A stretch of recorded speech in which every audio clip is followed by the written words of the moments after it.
Olá amigos, este é um trabalho especial da Equipe Mais, da Rádio Oeste Capital, em parceria com o Clique RDC.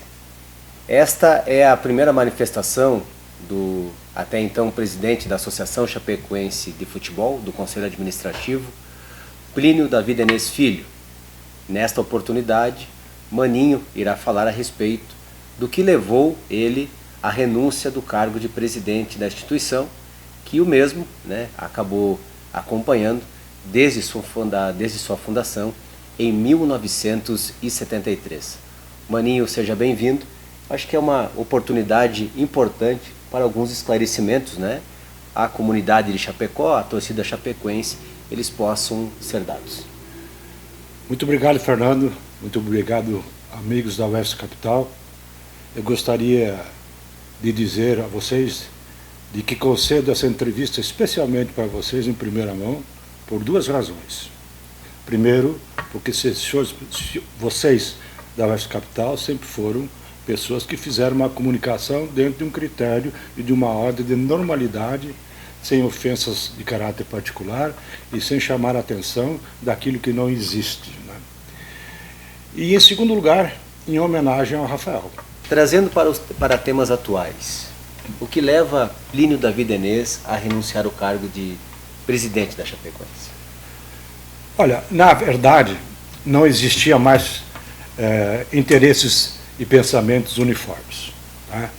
Essa é a grande verdade, a gente não pode esconder, tapar o sol com a peneira, não.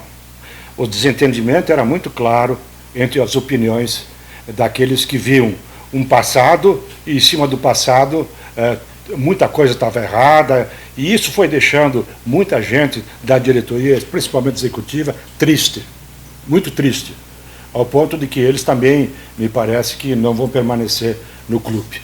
Por quê? Tudo estava errado. Cara, não é possível. Tem coisas erradas? Evidente. Nós erramos? Evidente. Erramos por querer? Não. Erramos no sentido da vontade de acertar. Mas como existia esse ambiente, e eu costumo dizer o seguinte: eu não sei dirigir nada na minha vida que não tenha o lado esquerdo junto. Não adianta. A minha característica é essa. Eu tenho coração. Eu dirijo com o coração também. As minhas boas ideias se concentram do lado esquerdo da minha cabeça, porque ela tem uma afinidade com o coração. E quem não tem essa afinidade com o coração, quem não tem essa vivência, que pensa que somente o número, que pensa que tudo está errado, e que foi feito errado, e mal compartilhado, entendeu? Não pode ter um convívio pacífico e alegre. Então eu não estava me sentindo legal dentro da Chapecoense mais. Não estava mesmo. Eu sou muito espontâneo, verdadeiro, não estava me sentindo bem, mas como a gente também erra, eu deixei para aqueles que sabem acertar mais, entendeu? Continuar o seu caminho. Continuar o seu caminho. Agora, eu devo dizer a vocês de que algumas coisas que aconteceram e que são internas, eu não vou revelar, são simplesmente ridículas. Entendeu? O pensamento de algumas posições lá dentro da Chape. E isso eu guardo comigo. Às vezes as pessoas falam comigo, me dizem uma coisa, me dizem outra, eu concordo, fico quieto, mas eu sei o que está acontecendo. Então a gente notava dentro da Chape alguns movimentos muito estranhos. As informações desencontradas. O departamento de marketing, departamento que traz receita para o clube, foi de uma atuação elogiável. E se vocês olharem o orçamento, foi um dos únicos, juntamente com a corporativa, que deu resultado ao clube. A forma como trataram, como pensavam, como interpretavam o marketing da Chapecoense, me desculpe, é uma piada, uma verdadeira piada. Como coisa que o marketing seria o responsável por toda uma situação quando o time não vai bem. Isso não existe. Quando o time não vai bem, a estrutura como um todo, ela tem uma redução do nível de atividade por parte do do conselheiro, por parte do torcedor, por parte da imprensa, é normal. E atribuir, por exemplo, ao marketing e ao plantel, só ao marketing e ao plantel, a queda, a redução de torcedores, o desencontro de ideias e de opiniões dos conselheiros, não é por aí. Quem tem a responsabilidade de administrar não pode jogar. Tem que administrar conforme a necessidade de ser administrada. Eu vou dar um exemplo aqui para vocês, muito claro e objetivo. Ninguém, mais do que nós, chapecoense, sentimos orgulho de jogar aqui em casa. Tá? Ninguém mais. Porém, nós levamos ao conselho para que decidisse se jogava em casa ou não. O conselho disse que não poderia jogar em casa. Então, todo mundo, então não vamos jogar em casa. Jogar fora, né? Jogar fora. Vender o mando. Perder o mando em campo. Só que naquele momento, nós deveríamos sim ter jogado fora. Sou franco e muito claro em dizer sim, porque nos traria 3,5 milhões de receita, no mínimo, para dentro dos cofres da Chape, que já sinalizavam problemas. Problemas por quê? Problemas porque o contrato assinado dos direitos internacionais não vieram, entendeu? Os atletas que eram para serem vendidos não foram e não poderiam, também a partir do momento, serem vendidos por causa de janela, etc. Tudo isso pode acontecer agora no final do ano. E por quê? Houve uma queda de receita do sócio, uma queda de receita nas rendas, entendeu? Nitidamente por resultados e por consequências econômicas. Né? Por consequências econômicas. Então, naquele momento, era sim necessário a gente tomar essa decisão.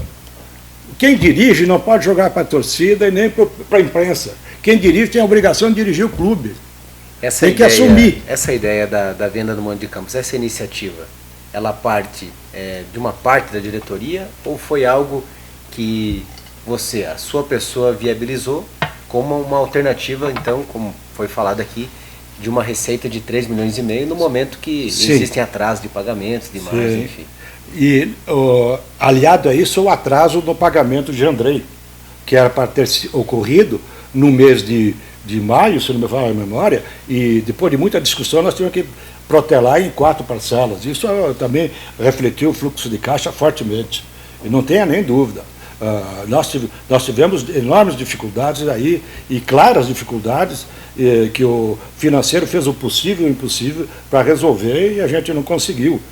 A gente está junto nisso aí. A gente não está se eximindo dessa responsabilidade, não. Mas tinha algumas situações que a gente poderia ter amenizado. E ter oportunizado a possibilidade de um trabalho, entendeu? Para a concretização de um fim melhor. E eu explico mais tarde por quê. Essa questão do jogo, o mando de campo, tem uma questão muito clara. Não é a primeira vez que acontece isso. Já na época do Sandro existiam essas ofertas, só que em valores menores. E quando é em valores menores, você comparando o movimento de então com aquele, não compensava mesmo. Ou alguma coisinha. Porém, neste momento era extremamente compensatório, porque a gente via um público reduzindo, entendeu? Uma oportunidade de receita. E nós necessitamos de receita. A carta que o senhor apresentou, onde estabelece então a sua renúncia, verbaliza, ali fala sobre discordâncias, divergências da forma de ver, exatamente, né? Que estava falando, que eu gostaria que pudesse, de repente, trazer um pouco mais à tona essa situação, que foi uma situação que lhe deixou incomodado a ponto de renunciar ao cargo. Sim. E um dos assuntos que, inclusive, eu lembro que o Rafael abordou esse assunto com o senhor, foi com relação à questão do marketing que tinha à frente, né? Uma pessoa da qual o senhor verbalizou isso, inclusive na Rádio Oeste Capital, com relação a uma pessoa que confiava, que é o João Davi. Que é meu filho? Isso. Meu filho. Eu acho que é uma oportunidade também de falar desse assunto de uma maneira aberta e transparente, até porque nos momentos que foi questionado, teve a tranquilidade suficiente para falar sobre esse tema. Sim, não tem problema nenhum. Eu acho tocando nesse assunto, vou fazer uma análise do profissional. Perfeito. Um profissional na área de marketing, normalmente, ele recebe um valor de 40, 45, 50 mil por mês num clube de Série A. Por quê? Porque ele lida com valores expressivos na contratação de empresas, na questão de publicidade nas camisas, né? E eu queria ter aí comigo uma pessoa que eu tenho extrema confiança. Então eu chamei o João pela qualidade dele profissional, já que ele vinha exercendo em Santa Catarina com outras emissoras também, um trabalho muito bonito, voltado ao futebol e outras coisas. E com umas ideias muito boas, né? O menino que trabalhou 6 meses sem receber um centavo, né? Agregou para o departamento inovações maravilhosas, junto com a equipe dele. Ele não é pessoalmente uma pessoa que carrega com ele os segredos do sucesso, muito pelo contrário, ele distribui. Tanto é que quando ele foi para Barcelona, ele fez questão de levar outra pessoa para aprender. Quando foi para Roma, ele deixou outras pessoas irem para que aprendessem, entendeu? Então é um menino aberto, um menino franco, um menino que eu amo ele como filho, mas como profissional é excepcional. E ganhando 19 mil reais por mês, né? Ganhando 19 mil reais por mês. E hoje, há muito tempo, ele não recebe isso, né? E concorda que as condições do clube não permitem que sejam pagos, mas ele continua, entendendo, respeitando a decisão. Então, essa foi uma questão entre tantas outras, esta foi uma questão que me chateou muito, porque vinham dizer para mim algumas coisas e para outros diziam outras, entendeu? Para ele iam falar que eles eram contra quando ele não morava aqui, mas depois que ele mora aqui, eles eram a favor e é que agora eles estavam vendo o trabalho do menino. Então, isso tudo no ambiente diretivo. Isso no ambiente diretivo, né? Menos a executiva. Vamos ser claros aqui. Eu quero deixar bem claro aqui que a executiva nunca teve esse tipo de comportamento. A executiva sempre teve um comportamento profissional e conhecedor das coisas, apontava ao contrário de muita coisa. Essa é a grande verdade, não há o que esconder, né? O Daniele, que era o diretor-geral, estava extremamente feliz com o João, confiava no João, né? Absolutamente não houve, em nenhum momento na vida da Chapecoense, uma grande conta que tivesse sido cobrado percentagem. Como normalmente é feito isso. Nos clubes, às vezes, trazem para dentro do clube o patrocínio e o cara aí pede 10%, 8%, 5%, sei lá, 20%, e os clubes dão, e não vejo mal nenhum. Só que na nossa questão, nada, em nenhum momento, em nenhuma ação, nada houve comissão por parte de ninguém, entendeu? Foi tudo conseguido pelo departamento de marketing. Então, se esse departamento hoje, né, falo, tem que pagar o marketing 10%, dá de comissão, e não sei o que, fala aquilo, sabe quanto é que vai dar? Os 2 milhões por ano. Que economia é essa? Que economia estão fazendo? Porque se tu vai pagar 10% e não 19%, né? Essa matemática para mim não entra na cabeça, né? Então não é por aí. Acho que poderia ser uma outra pessoa? Poderia, mas eu escolhi ele pela confiança que eu tenho nele. Maninho, uma outra situação que ao longo dessa caminhada, nesse mandato como presidente, inclusive num processo de eleição, e depois daqui a pouco vou falar sobre esse tema, você teve que conviver com algumas situações relacionadas a algumas acusações, onde você, em muitas situações, inclusive, reuniu a imprensa para prestar esclarecimentos, né, a respeito disso, acusações, denúncias. Isso faz parte do dia a dia do dirigente, né, de uma instituição de futebol como é a Chapecoense, ou clubes da Série A. Como lidar? Como você lidou com esse tipo de momento, né, que foram momentos onde acabou trazendo acaba tumultuando o ambiente interno, enfim. Queria saber como é que você enfrentou esse processo, inclusive que fez parte, né, da caminhada, ter que enfrentar esse tipo de situação, que apesar de ser uma situação extremamente incômoda, mas cabe ao dirigente que está à frente da instituição dar as respostas que se esperam. Na realidade, isso infelizmente é comum no futebol, né? E aqui não poderia ser diferente. Mas o que não é muito comum no futebol também é ser sério, né? E a gente foi sério todo o tempo. Tá? E isso a gente está tranquilo. A gente em nenhum momento teve nenhuma desvio de conduta e de princípios. Tá? Mesmo porque a gente só deu ao clube. Não ganhou nada do clube. A gente só deu ao clube. Uma única vez que eu cobrei do clube foi quando eu tinha emprestado recursos ao clube, vários recursos ao clube, até seria mais, mas eu abonei. E ao ver que outros que diziam ter emprestado tinham retirado os seus valores, aí eu exigi que me pagasse.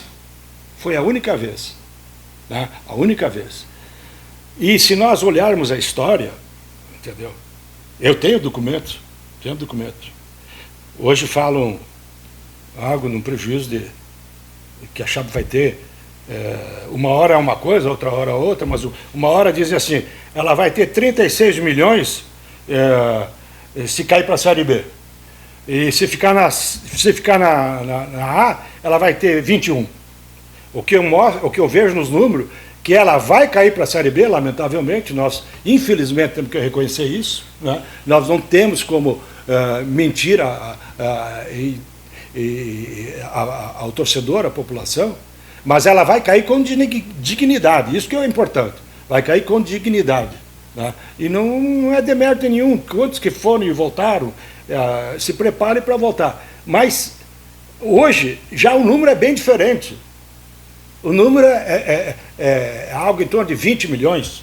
É nesse ponto que eu quero chegar. Então, só um minutinho. 20 milhões de dívida não é nada. É a menor dívida de toda a Série A e a menor dívida, provavelmente, incorporando a Série B junto. Tá? E, além do que, é uma verdade? É uma verdade. Mas tem a outra verdade que não foi dita. A Chapecoense hoje tem um patrimônio de, no mínimo, 70 milhões de reais. Que são os ativos. Que são os ativos dos atletas. Atletas que estão em Portugal, né, onde nós temos participação nas suas vendas. Atletas que estão em outros clubes da Série B no Brasil. Atletas que foram para o Grêmio e que são recebíveis. Atletas que foram para o Atlético Mineiro, que tem recebíveis, entendeu? Atletas que hoje o mercado vê a possibilidade, e aí que está a grande saída da Chape. A Chape sai fácil, desde que houver um trabalho intenso e um conhecimento e a forma de sair. Não é problema, não. 20 milhões não é problema. O que é problema é fluxo de caixa. E aí eu concordo com algumas coisas que foram feitas. Tá? Quando a gente tinha que reduzir a estrutura. Aí eu concordo. Mas de alguma forma diferente daquilo que foi. Na minha opinião. Eu definiria outras prioridades. Mas eu acato e não conheci nada, não sabia de nada, não me foi dito nada, a não ser no dia em que dispensavam esse ou aquele outro. E tínhamos, sim, internamente combinado que eu sairia, mas que, no momento em que eles tivessem concluído o estudo, eles falariam comigo. Não falaram, não. Comunicaram a minha pessoa apenas que estavam fazendo isso, isso e aquilo. E as pessoas que fizeram esse trabalho, elas são pessoas que têm um conhecimento na área deles, da contabilidade, e eu não questiono nada disso, na contabilidade. Mas de empresa que tenha vivência no futebol, nada. Não conhecem, não. Não conhecem. Essa é a grande realidade, não conhece. Por quê? A economia se faz de várias formas, né? Já o departamento de futebol tinha, com o Cleimar e o Ivan, economizado mais de 1,5 milhão. Que chega, o outro técnico chega e vai botando atleta. Aí quando tu vê, tu está com 58 atletas. Nós chegamos um dia e dissemos o seguinte: o senhor escolha 32 atletas, e deu. E a partir daquele dia, o Cleimar e o Ivan buscaram as soluções de empréstimo dos jogadores, de realocamento de atletas, enfim, uma série de coisas. Erramos? Erramos, evidente que erramos. Fizemos alguma despesa? Fizemos algumas despesas a mais? Sim, fizemos alguma despesa a mais, mas trouxemos muita receita também. O fundamental é que se tenha a ideia clara de que 2017 não era a base, entendeu, orçamentária. E isso eu tive a oportunidade de dizer no auditório da Cicobi, que a Chapecoense tinha que rodar 15 milhões por ano de receitas para compensar o time que ela estava deixando, que era aquele time que nos custava um valor insignificante, mas que os outros clubes pagavam.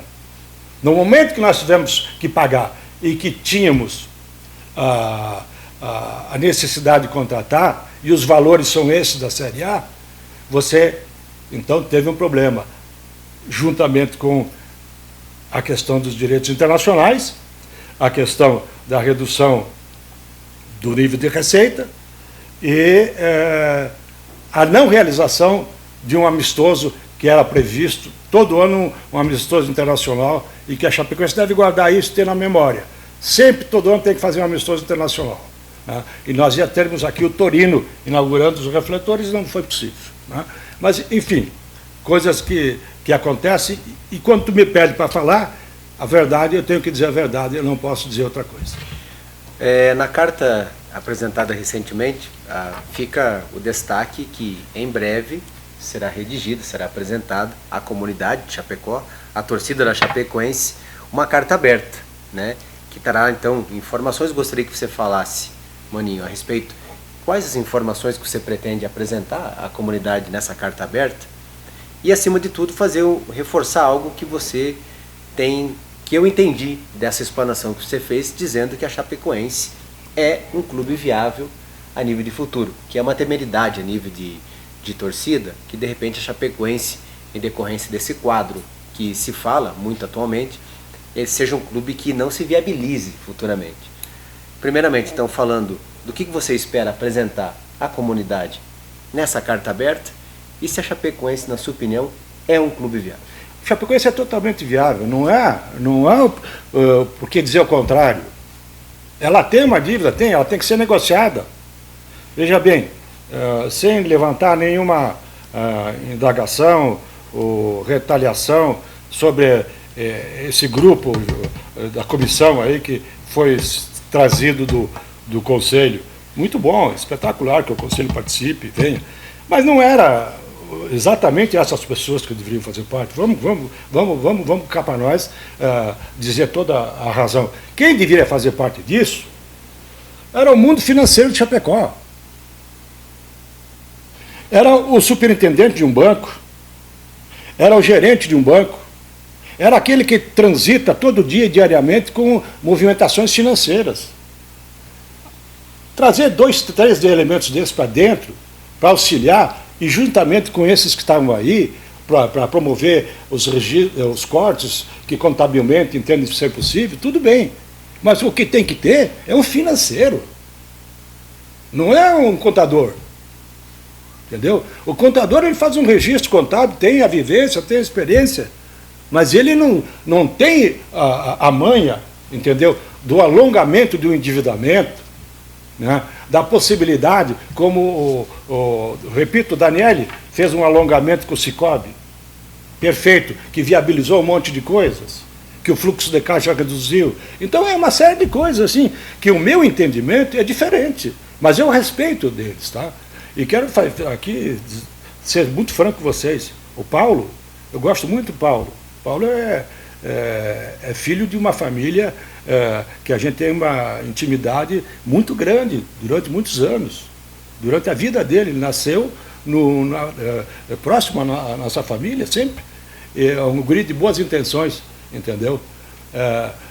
Agora, da maneira como estão fazendo, da maneira como estão realizando as coisas, eu fico preocupado, entendeu? Que as consequências não são aquelas que eles imaginam que possa ser com essas reduções que estão sendo feitas. Nosso tempo está chegando ao fim e eu quero fazer mais 2 perguntas para a gente encerrar aqui. Maninho, olhando para o futuro, mas de que maneira será a sua visão hoje, afastado do quadro diretivo da instituição? Não, eu nunca fui apegado a cargo. Você sabe disso, me acompanha, membro da política, nunca quis cargo. O que eu sempre pretendi, o que eu sempre fiz, e hoje vou mudar um pouco, é trabalhar comunitariamente, constantemente. Eu vejo a Chape, a necessidade muito clara de ter um investimento dentro dela para que o seu caixa não tenha dificuldades. Não estou dizendo a dívida. O seu caixa, a dívida é uma outra coisa que você negocia e que um caixa você vai amortizando ela. Então, eu procurei, nesses 60 dias, até porque era uma incumbência minha, observar algumas coisas e tivemos algumas ofertas. Tivemos algumas ofertas de grupos chineses, né? Eles estiveram aqui, olharam. Tivemos uma oferta de um outro grupo espanhol, né, que estão observando. Temos aí mais alguma coisa. Mas eu via da seguinte maneira, Fernando. Eu via que a primeira coisa era oferecer à comunidade de Chapecó a possibilidade de participar na Chape, através de um fundo, né, um fundo de investimento no futebol de Chapecó, onde empresas, pessoas físicas viessem a participar com valores, entendeu, acima de R$100 mil, para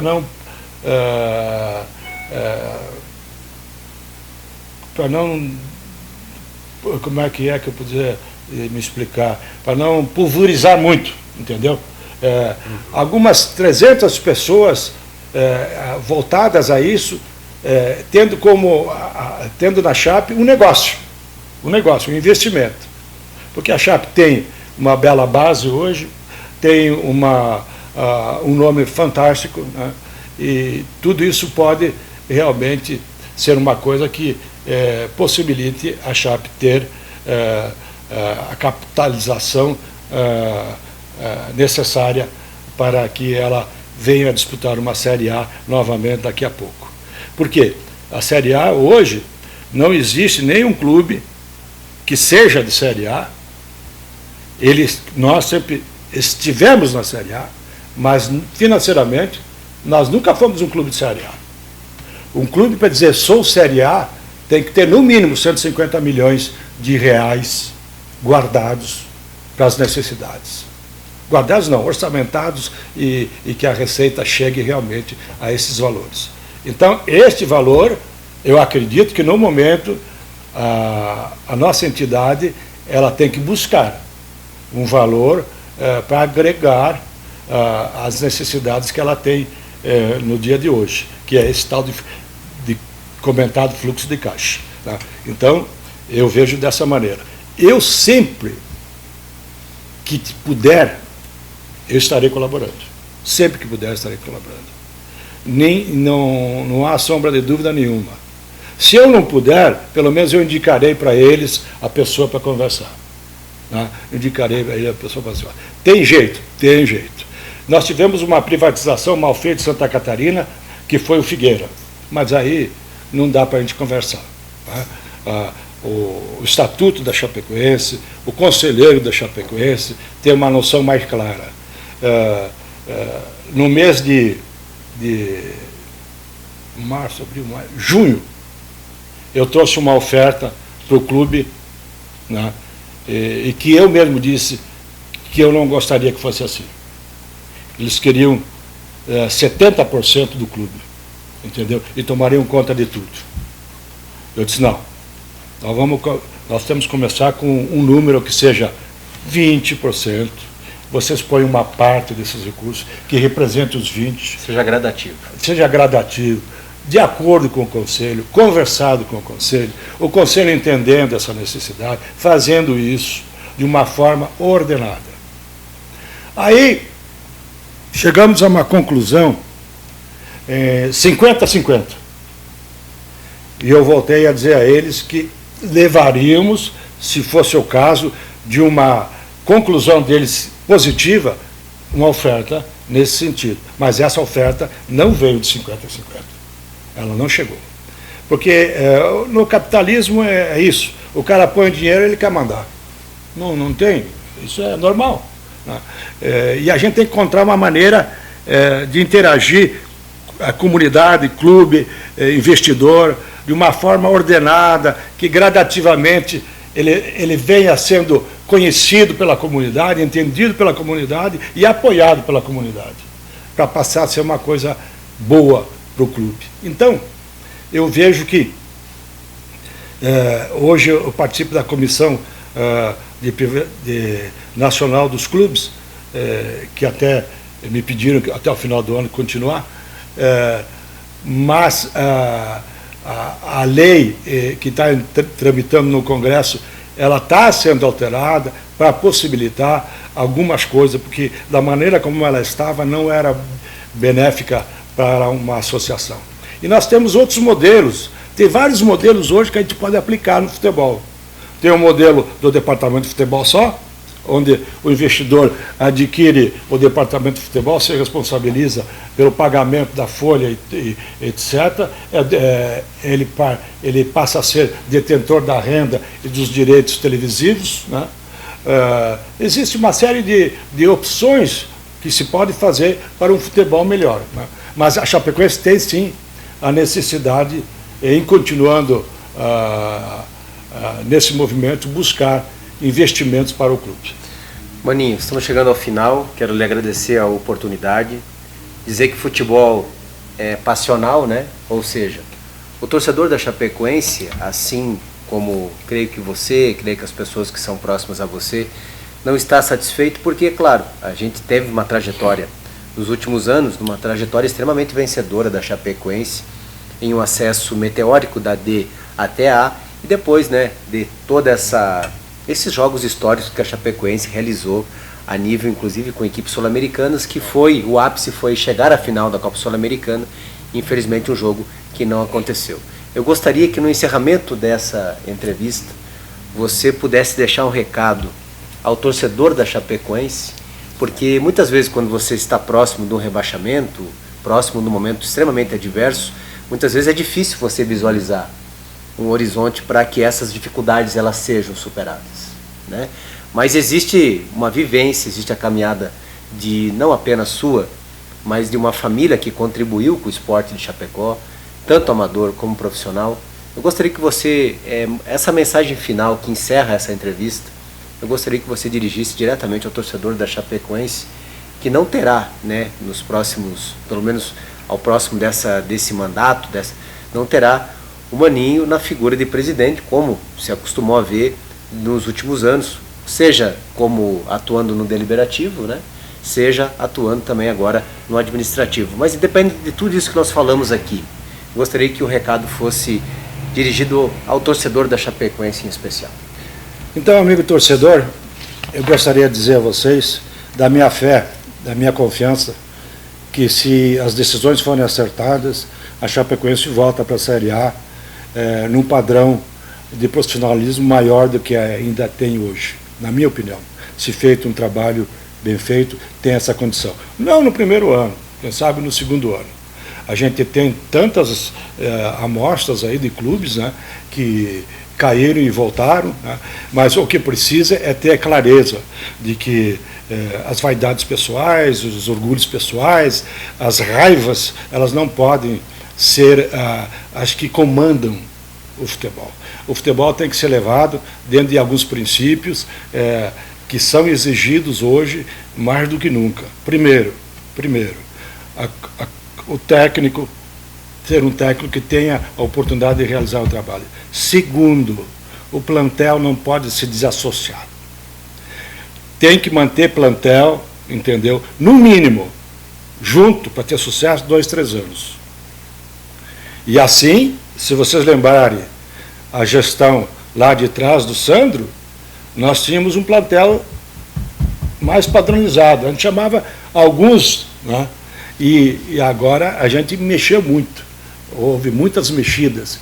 Então, esse entendimento de futebol, é como a gente diz, ele joga como se tivesse conhecido há 5 anos, 3 anos. E é verdade.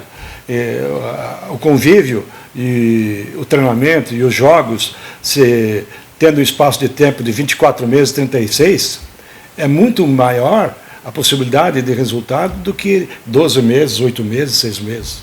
Então tem que ter essa ideia de quando você fizer o projeto de futebol, montar esse projeto em cima dos jogos da base que vem vindo e agregando, e esses agregados permanecerem 2 anos, 3 anos conosco. Aí nós vamos ter títulos que nós tanto queremos. Vai ficar saudade? Fica, evidentemente fica saudades dos bons, dos tristes momentos, né? A gente leva com a gente, mas tem uma outra coisa, Fernando. Eu, na realidade, preciso viver mais. Né? Eu não tenho vivido. Eu tenho me dedicado exclusivamente às questões muito de terceiros, sem olhar as minhas netinhas mais, né? A minha família, abandonei meus negócios, fiquei nesse período de 3 anos, 8, 9 vezes eu fui no escritório, abandonei totalmente para cuidar da Shop, né? Não me arrependo em nenhum momento, entendeu? Fico triste por não ter conseguido terminar o mandato dentro de um clima harmonioso e tranquilo. Mas, repito, não gostaria jamais de permanecer onde esse clima foi totalmente diferente dos que passei dentro do clube da Shop. Período do Sandro, o Sandro era uma pessoa que tinha as suas dificuldades, às vezes, vocês são testemunha disso, no sentido de se manifestar fortemente, mas ele sempre me respeitou, eu sempre respeitei ele, e a gente estava fazendo um projeto para ele ser um homem do futebol brasileiro. Infelizmente, Deus tirou ele rapidamente do nosso meio. Mas muito obrigado a vocês e sucesso nas suas transmissões. Maninho, muito obrigado. Obrigado a você, viu, Fernando? Muito agradecido. Desejo de sucesso aí. Essa foi a entrevista, então, com o presidente até há poucos dias, até a última segunda-feira, né? O presidente que acabou de renunciar, o Plínio Davi Inês Filho, trazendo esse trabalho em especial da Rádio Oeste Capital, Equipe Mais, em colaboração com o Clique RDC.